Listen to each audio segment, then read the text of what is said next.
So, titingnan din natin yung tao, kung sila po ay talagang tumanggap o ready na tumanggap sa Panginoon.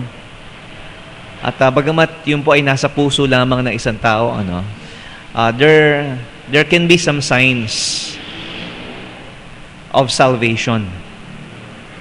So, ito po yung sinasabi po natin, that these are subjective aspects of salvation. So, nakafocus po tayo dito, hindi dun sa katotohanan, hindi ho dun sa gospel message, but on the person being saved. Dun sa taong diligtas. So, depende po yan. So, that is subjective. So, ano bang nangyayari? When a person is saved, or when a person is being saved. So, marami pong bagay na nagaganap. Okay? So, minsan nakikita lang natin yung decision ng isang tao to trust in the Lord Jesus Christ. But there are several things that are going on, So, nabanggit natin last time, regeneration, being born again. We are also justified by faith. So, tayo po ay inaring ganap or declared righteous. So, parang ano po yan? Parang, di ba, pag nag-start ka ng engine, so, ang nakikita lang natin, yung turning of the key. Okay? Pero hindi natin nakikita na marami palang bagay na nangyayari, pag umandar na yung makina. Pero syempre, hindi aandar yan kung merong kulang. So, halimbawa, kung walang battery, okay? Kung walang starter, kung walang alternator, okay? Kung walang gasolina, kung walang karburador, or fuel pump, okay? So, so dapat lahat po yan, present at connected. So that when you turn the key to start the engine, so gagana po yan. Ganoon din po sa kaligtasan. So, nakikita lang natin, yung profession of faith. Okay? Pero, there are several things that happen or is happening, when a person turns to Jesus Christ as a Savior. So, nung unang linggo po, tingnan po natin yung sign based on the subjective aspect of salvation. And of course, ito po ay doktrina po ang pinag-aaralan po natin dito, yung justification by faith and works. Okay? So, mahalaga po na maintindihan po natin yung pagkakaiba of being justified by faith, and also, maintindihan natin yung justification o yung pagiging inaring ganap sa pamagitan ng gawa. Hindi natin nakikita yung pananampalataya, pero yung gawa, yun po ang visible. At ang resulta po niya, we have peace with God. Okay? Then tingnan po natin, being born again. So, are you born again? So, I hope you are. Okay? So, pag born again ka na, ligtas ka na ba? Maging born again po, hindi yung umaattend ka sa born again. Okay? But it's the person. And we are born again by the Word of God and by the Spirit. So, except a man be born of water and of the Spirit, he cannot see the kingdom of God. So, mahalaga po yung paggawa ng Banal na Espiritu. At tayo po, tinatanggap natin ng pananampalataya, yung pong salita ng Diyos. At ano po ang visible evidence nito that we are born again? So, because we are born again by the Word of God, we have that desire.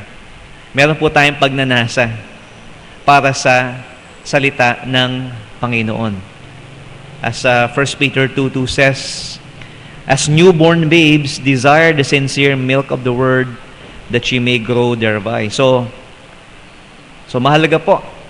Okay, maintindihan po natin na ang isang tao pong ligtas, he is justified, okay, declared righteous by faith and also by works.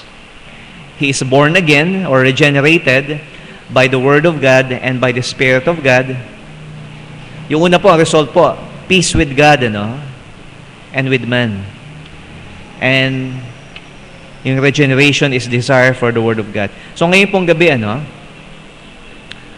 titignan po natin, yung isa pang subjective aspect of salvation na pagkukuhanan po natin ng sign of salvation, which is conversion. So, na-convert ka na ba? Have you been converted? So, Pastor, hindi ba? Yun din pinag-uusapan natin. Yes. Okay.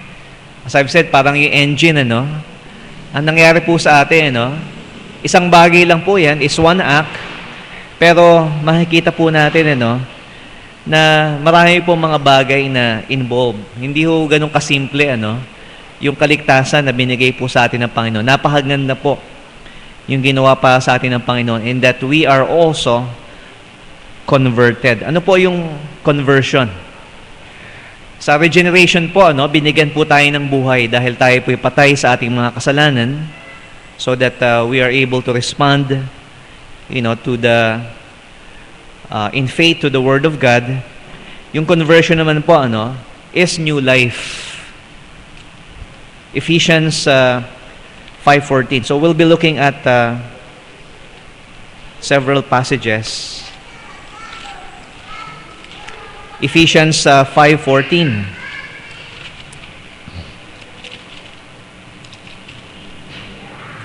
Sabi po rito, Wherefore he saith, Awake, thou that sleepest, and arise from the dead, and Christ shall give thee light. So sinasabi ito, gumising po tayo at bumangon tayo. Okay? And Christ shall give thee light. So nung una po, tayo po'y patay sa mga kasalanan. Pero tayo po'y binuhay ng Panginoon. So ano po sinasabi sa atin ng Panginoon? Gumising ka. Okay? Bumangon ka.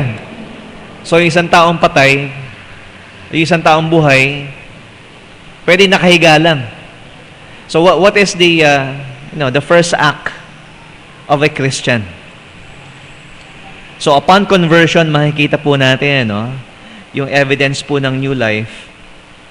It is repentance. Okay? Sa Acts 3:19, Acts chapter 3 verse 19.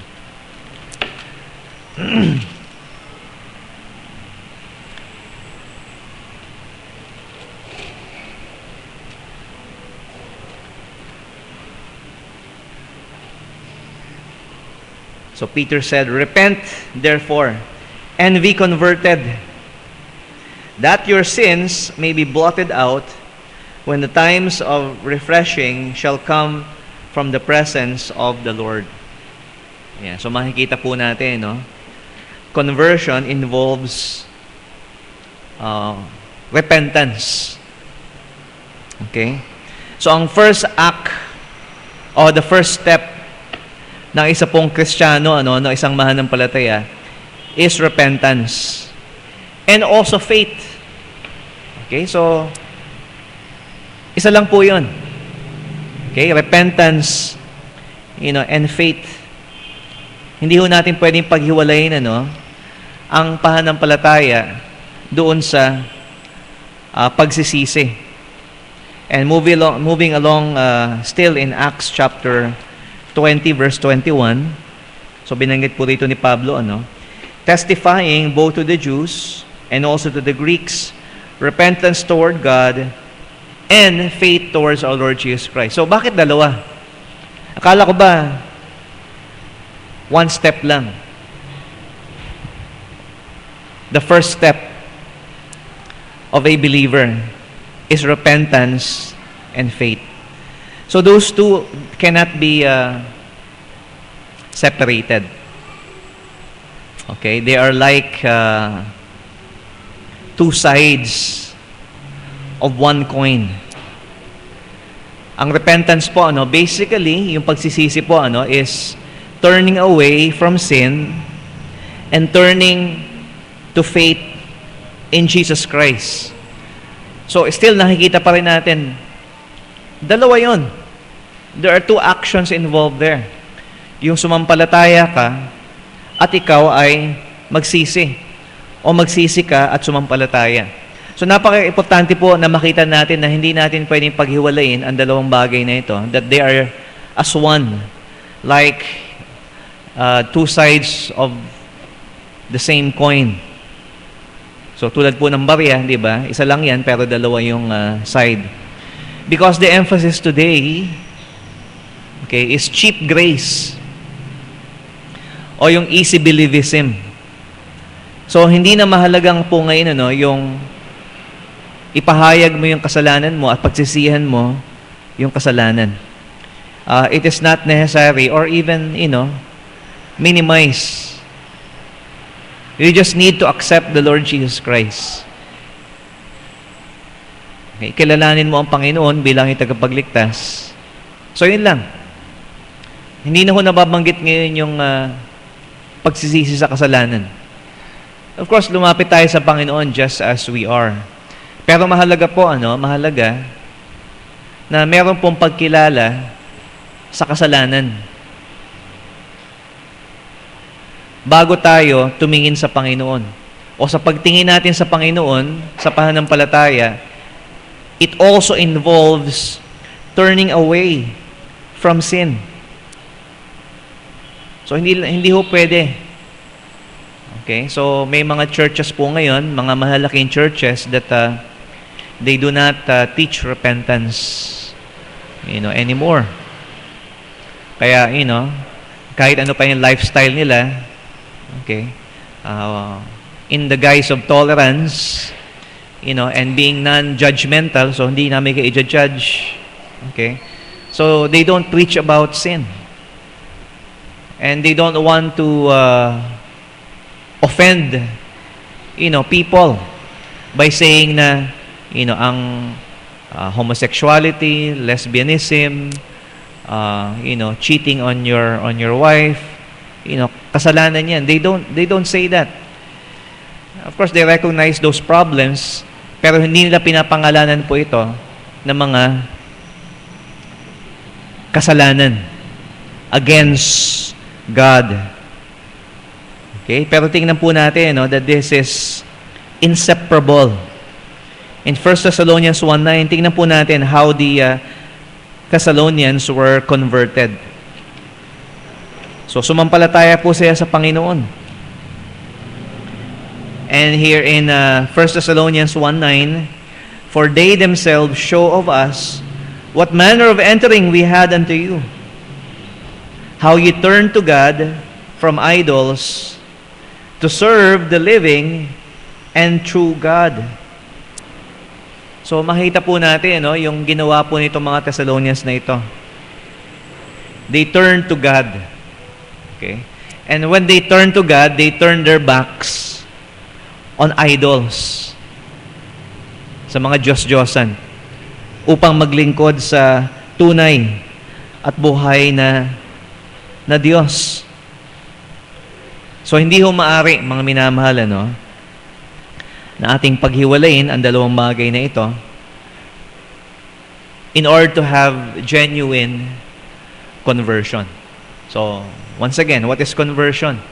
It is turning away to sin and turning to Christ by faith. Okay? Hindi po yung naging Muslim ka, so converted ka. Naging Kristiyano ka from another religion, so napakababaw po ng understanding ng mga tao sa conversion. Kung titingnan po natin, it involves a conscious, okay? Kahit ano pong mauna rito, maging conscious ka sa kasalanan mo and you turn away from it by turning to faith in Christ. Or, nakita mo ang Panginoon, nakilala mo ang Panginoon, at dahil nakilala mo ang Panginoon, you turn your eyes upon Jesus, and then you turn away from sin. Katulad ng sabi ng awit, and the things of earth will grow strangely dim when you turn your eyes upon Jesus. So, yung pananampalataya po, we've dealt with that, naintindihan po natin kung anong ibig sabihin ng pagtitiwala. Yung pananampalataya. Pero, I think, lahat po tayo, ang problema natin, yung pagsisisi. O yung repentance. Which is a very important part of that conversion. So, ano po yung repentance? So, in the Bible, ang repentance po, ang pagsisisi po, ay meron pong ibig sabihin ng pagkalungkot. Yeah, so there's emotion involved. It involves remorse, grief, yung pagsisisi. Okay? Wala pa ako nakita nagsisi na hangiti, nagsisisi ako eh. Diba? So, nobody's happy. Okay? Sa pagsisisi. So, regret for one sin. Yeah, so mahalaga po yung yung feelings. Okay? Kaya nga that's just one sign, okay, na nakikita po natin. Pero ang pagsisisi po, o repentance, ito po yung talagang masasabi po natin, mas malalim na kahulugan ng repentance. It is the act of turning away from sin. Yung pong pagtalikod. Okay? Yung pong pagtalikod sa kasalanan. And in 2 Chronicles 7:14, we see that meaning, if my people, which are called by my name, shall humble themselves, seek my face, and turn from their wicked ways. Okay? So, repentance po yun, mga minamahal. So, that's 180 degrees. Okay? Nakaharap ka dito sa kasalanan mo, patungo sa kapahamakan, and you turn your back on your sin. Okay? It's a turning away. So, yung pag-iba po ng direksyon ng buhay ng isang tao, is one of the signs. It's not just yung feeling po, pero nakita po natin na merong generally, pagbabago ng direksyon ng kanyang buhay.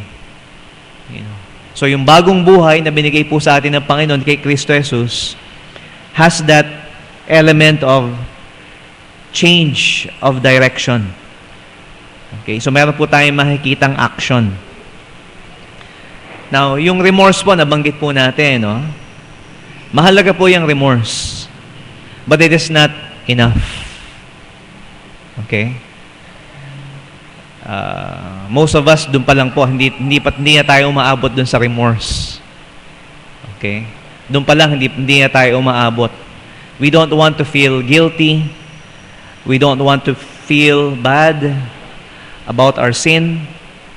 Pero alam nyo, kung yun lang, yung pong visible emotions is not enough.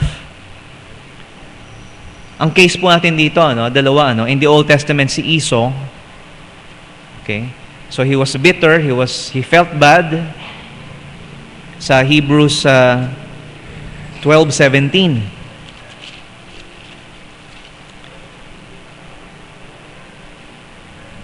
So sabi rito about Esau, for ye know how that afterward, when he would have inherited the blessing, he was rejected, for he found no place of repentance, though he sought it carefully with tears.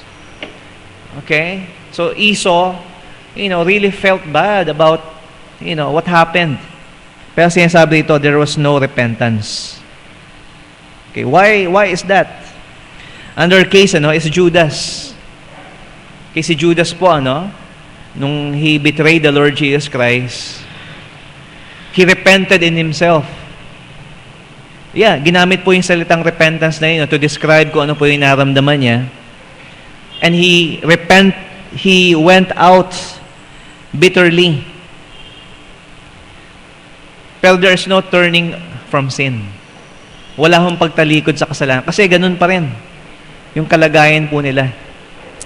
So, hindi natin masasabi, ni sila po ay merong tunay na pananampalataya sa Diyos, tunay na pananampalataya sa Panginoong Yesus, because there is no actual turning away from sin. There's remorse, there's grief, there's regret, there's feeling, but there is no actual turning away from sin. Why is that?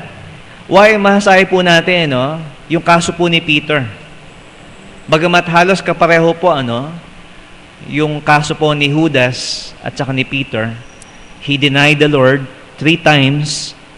Pero bakit po Peter was restored and he, genuinely repented? Because it's not just mere sorrow. It's not just mere grief, which is caused not by, ganito po, mga minamahal ng pagkakaiba. Judas and Esau were penitent. Okay, malapit na yung mahal na araw, di ba? So may mga magpipenitensya naman. Okay? So, nalulungkot sila. Nahasaktan sila. Bakit? Kasi masakit yung likod nila eh. Okay? Hindi dahil sa kasalanan, kundi masakit yung, nararamdaman nila. And you know what? Being penitent and not repentant is because of the consequences. Okay? Nakita mo nangyari na yung consequence. So, nalulungkot ka sa nangyari, pero hindi ka nagsisisi dun sa ginawa mong kasalanan. Okay? Nasaktan ka, okay?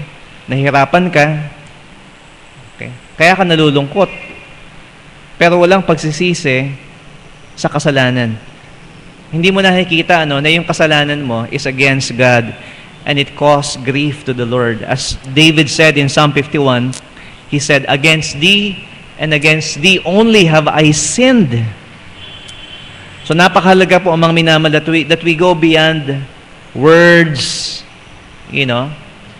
and actions, at makita po natin that ang kasalanan po natin, hindi dahil tayo po'y nasaktan o masaktan, because nakikita po natin, ito po ay nagdala ng kalungkutan sa ating Diyos at naging dahilan ng paghihirap ng ating Panginoong Yesus. That's the act of turning away from sin with feelings and grief and remorse. Now, the New Testament, the New Testament has this understanding patungkol po sa repentance. It is a change of mind. Yung pagbabago po ng isip. The change of mind. In Acts 17:30, once again, okay?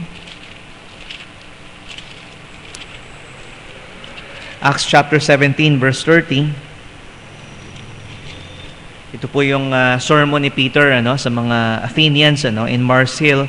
"And the times of this ignorance God winked at, but now commanded all men everywhere to repent." So, ang pinag-uutos po rito ng Panginoon, yung pagbabago ng isipan. Of all men. What? Towards their sin. Okay? Towards God. Mahalaga po ito dahil sinabi ng Panginoon, "Except ye repent, you will all likewise perish." So, mahalaga po, na generally, magkaroon po tayo ng pagbabago ng isipan, ng pananaw, ng point of view, ng idea patungkol sa kasalanan. Ang kasalanan ay against God. Okay? Hindi po ito, pasensya na kayo sa aking pagkukulang, kahinaan, pagkakamali, okay? Problema, but hindi natin tawagin na ito ay kasalanan. At tayo po ay naka-offend sa Diyos. Ang unang-unang na-offend po, mga minamahal, pag tayo po ay nasa kasalanan, nagkakasala, ay ang ating Panginoon. So we need to have that change of mind. And that involves decision. That involves a decision. And that is what happened po nung ang isang tao po ay sumampalataya sa Panginoon. Meron siyang decision na magtiwala sa ating Panginoong Hesus, and also that decision na iwanan niya yung kanyang kasalanan. So, dalawa pong bagay, no, ang makikita po natin ng pagpapahayag ng repentance. Is it a crisis decision? Okay? Or is it a gradual process? So, question mark po yan para sa atin. Because in the Bible, we see both. Okay? Even in the same chapter po, sa Acts chapter 16. So makikita po natin, nung si Pablo po ay magtungo sa Philippi, dito po sa Macedonia. Okay. Na-meet niya po rito si Lydia. 16:14. A certain woman named Lydia, a seller of purple of the city of Thyatira, which worshiped God, heard us, whose heart the Lord opened, and she attended unto those things which were spoken of Paul. And when she was baptized and her household, she besought us, saying, If ye have judged me to be faithful into the Lord, come into my house and abide there.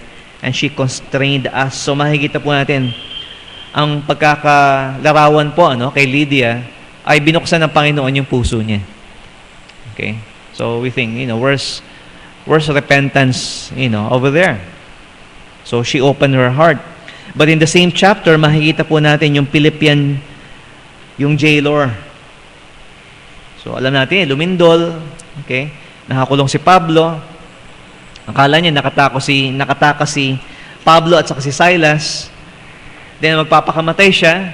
Okay? So may crisis dito, to be or not to be. So I will, take my life. But nakita po natin that sabi ni Pablo, stop. Huwag mong patayin yung sarili mo. And then he asked, what must I do to be saved? At dito po sinabi ng ni Pablo, believe on the Lord Jesus Christ and thou shalt be saved. So, nagkaroon po siya ng, at that moment, crisis decision. And we see that both in the Bible as a pattern and even in our experiences. Conversion is not all the same. Okay? Gusto kong sabihin po sa inyo ang bagay na ito. Okay? That it involves decision, yes. Okay? But it can also be a gradual process. So iba-iba po ang experience natin. Hindi ho pare-pareho pagdating sa conversion. But the result is the same. Repentance and faith in the Lord Jesus Christ. So I think it's good to keep in mind that do not insist on the same conversion for everyone. Ako ganitong paraan Okay? Ako 13 years old. Kristiyano na ako, so dapat ikaw. So, it's not all the same. Okay? Conversion is not all the same for everybody. But at the same time, kung titingnan po natin, ang conversion po, which involves repentance, involves both crisis decision, meron po tayong decision na ginawa, and also a gradual process. Bakit po, mga minamahal? Because nung sandali po na mag-decide po tayo na kilalanin ng Panginoon at tinatanggap natin yung ating kasalanan at pagiging makasalanan po natin, not all sin have been revealed to us. In fact, maybe maybe there are still some sins na maaaring hindi pa natin nagagawa. Okay? And have acknowledged before the Lord. Pero andun po yung pagsisisi natin. Okay, sa ating mga kasalanan. And gradually, okay, unti-unti po pinapakita sa atin ng Panginoon sa ating pong paglago, sa ating pong pananampalataya at pagsisisi specifically. Okay, what are those things that we need to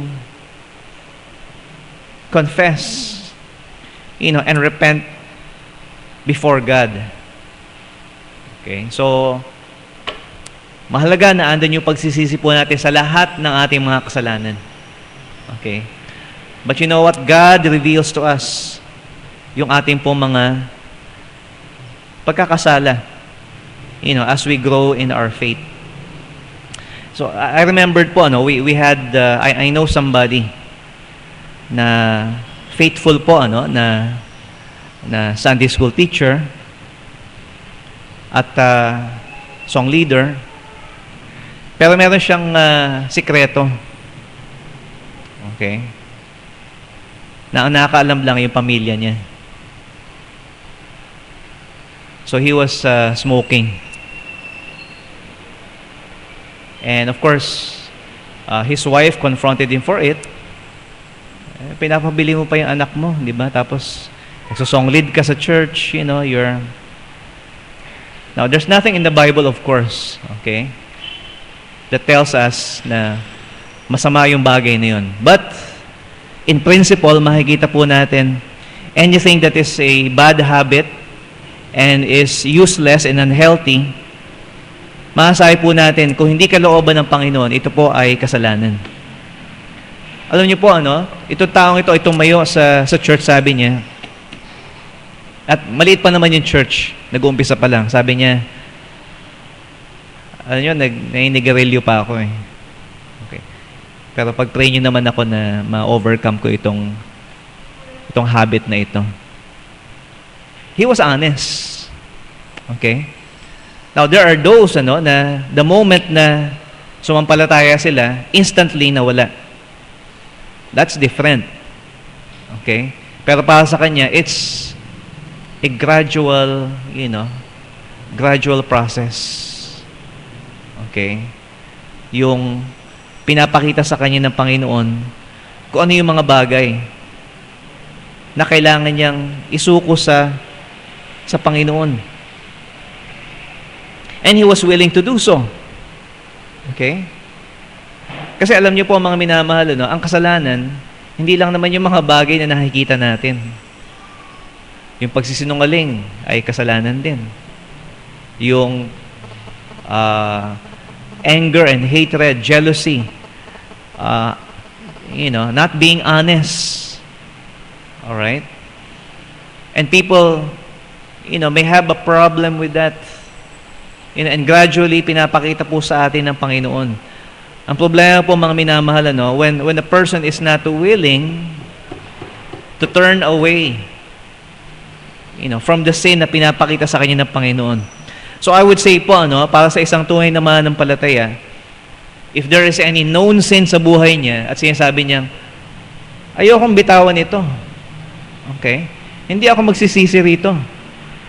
That, gives us a question mark. Kasi ang kasalanan po, ang mga minamahal, binayaran na ng ating Panginoong Hesus.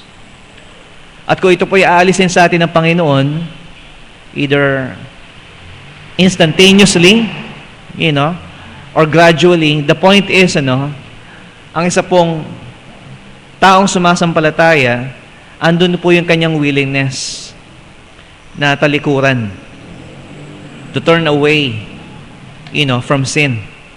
Yes, there should be remorse. Yes, there should be a change of mind, but the act of turning must be there. And of course, sa lahat ng mga kasalanan po natin na maaaring hindi pa natin na nahayag o nauunawaan, it's a struggle. It's a process. At the same time, it's a decision. Sa 2 Corinthians 10:5, okay. So mahalaga po rito na maintindihan po natin na ang proseso po sa buhay ng isang mananampalataya, yung meron pong pagsuko. Okay? Sinusuko natin yung ating, hindi lang yung kasalanan, but also our reasonings. It says here, casting down imagination, and every high thing that exalted itself against the knowledge of God, and bringing into captivity every thought to the obedience of Christ. So yung pangangatwiran po dito, yung rationalization, which is the word, imaginations.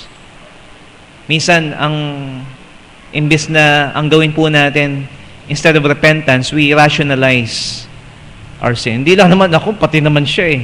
Di ba? Hindi lang naman ako gumagawa nito. Well, it's between you and God.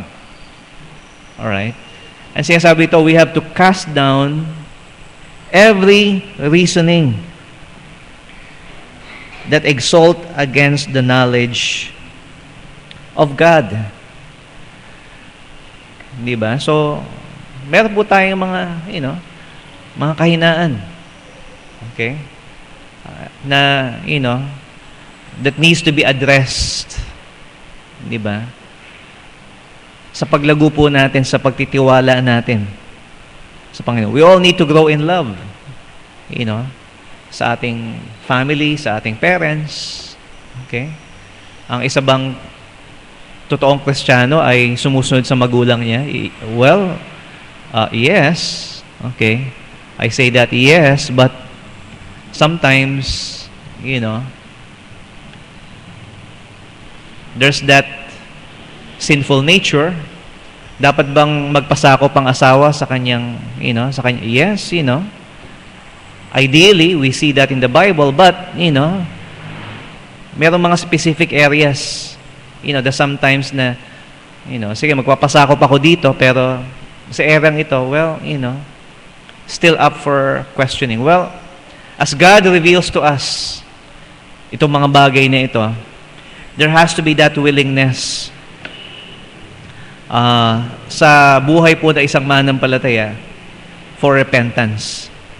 And when that repentance is obvious, and it's not just remorse, but there is genuine turning away from sin and a change of mind patungkol po sa kasalanan, then masasabi po natin, God has given us this gift. So katulad po ng pananampalataya, naniniwala po ako na nasa Biblia po, repentance is also a gift from God. Ang Diyos po ang nagkakaloob po sa atin ng biyaya para, mag-give up po natin. Kasi kung sabihin po natin, kasi, my willpower, is strong. Well, it's not about your ability to overcome these things. It is by the grace of God. So, doon pa rin po tayo babalik, mga minamahal. Ito po ay kaloob, ang pananampalataya at pagsisisi, iisa lamang, at ito po ay kaloob po sa atin ng ating Panginoon Diyos.